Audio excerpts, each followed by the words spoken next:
Man, what's up, everybody? Welcome back to another episode of EOS. It's 10 out of Jake, man. I'm rocking with y'all and y'all rocking with me. And for this video, we're going to be speaking on a Brooklyn mother that was shot twice in the head, standing at a memorial for a man that was killed only 24 hours before. We have two tragedies right here on this scene. A woman was murdered just hours after her friend was killed right here in the very same spot. Kids ain't gotta walk up and down the street and worry about bullets flying. This is a tragedy we're facing, and it's only early May. Midnight, May 17th, 2021. 32-year-old Miles Bob Semple was at a house party in the East Flatbush neighborhood of Brooklyn, New York, when a scene straight out of a movie played out. A man at the party stepped on another man's sneakers. An argument popped off and shots were fired. As the gun smoke settled, the man who stepped on the sneakers was shot multiple times, struck in his shoulder and both legs. But a stray bullet hit Miles, who now had a hole in his chest. He arrived at King's Hospital roughly 15 minutes after the shooting, where he later died, as the man who stepped on the sneakers was taken to Brookdale University Hospital in stable condition. Less than 24 hours after his death, Monday night, a vigil was held in Brownsville for Miles. 60 to 70 people had shown up to pay their respects for the father of two, whose wife was 8 months pregnant. By 11 p.m., people had just started to leave when a white sedan pulled up, two shooters opening fire into the crowd before speeding off.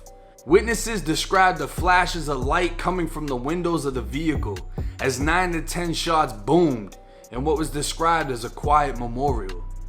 32-year-old Shalimar Burkett laid on the ground bleeding from her head, a man standing over her saying, "Stay with me, stay with me." EMS arrived, rushing her to Brookdale University Hospital, but 40 minutes later, the mother of two would be pronounced dead. She was there to honor a man who'd been killed only 22 hours before, and police suspect the same group responsible for his death are connected to those who opened fire indiscriminately at his memorial, shooting her twice in the head. Police believe this was a gang-related shooting and that gang members were present during the memorial but left unharmed. Police also believe both victims were unintended targets with no gang affiliation. So far this year, 561 people have been shot in New York compared to 316 last year, and summer hasn't even started. Now this is tragic as hell. You got two parents that were killed within a span of 24 hours over nothing. Didn't do anything, weren't a part of anything. They were just at the wrong place at the wrong time. Being at a party in the hood where anything can happen and anything can pop off, it isn't your fault when something does, but at the same time, nobody's surprised when something does.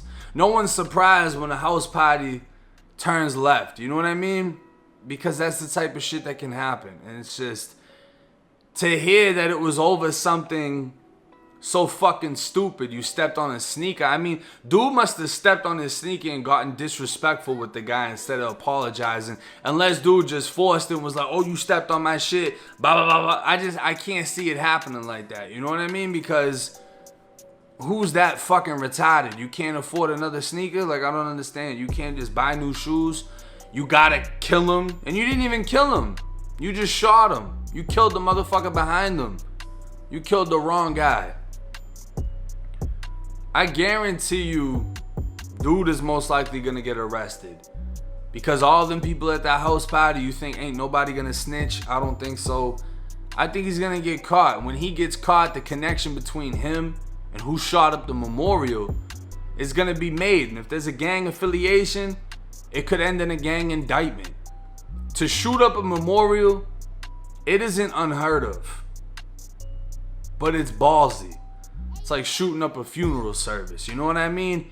It's an extra bit of disrespect on top of a situation where someone was already killed. You know, there's not much more you can do to disrespect the family or that person after they've died, except for target those that at their fucking memorial, I guess. Pissing on a grave, kicking a grave, destroying the headstone. I mean, there's all type of shit that people do for internet fame nowadays, and they seem like savages, but to open fire on the crowd.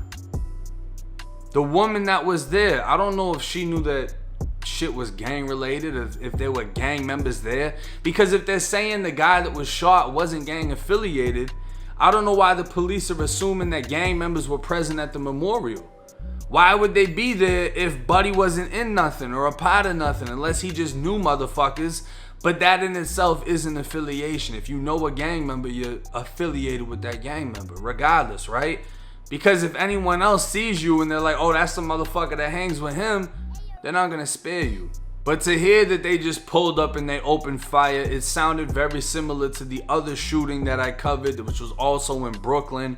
When two dudes jumped out of the car, they started firing. And I believe it was either a 2-year-old or a 4-year-old boy got killed. Because, I don't know, they just don't have any fucking aim, or they just shoot at whoever's the most harmless. It doesn't really make any fucking sense. It's just a sad situation. These are the casualties of war. This is what people have to understand, as tough as it is to accept, that when people are trying to kill each other, whoever's in the fucking way, there's a chance that you're gonna die too. And it isn't fair, it isn't right, but there's no responsibility that you could put on the woman. You shouldn't have gone to the memorial. You shouldn't have showed up in support of whatever that man was to her. You know, 60 to 70 people were there, and she's the only one that got shot. Mind you, she's the only one that got shot. And she got hit twice in the fucking head. And then on top of that, you know, this happened at night. The next day, her blood is still stained into the fucking concrete. I'm sure there's gonna be more to come from this, and I'm gonna keep y'all updated on the case. It's 10 out of J. I'm rocking with y'all, and y'all rocking with me. Till next time.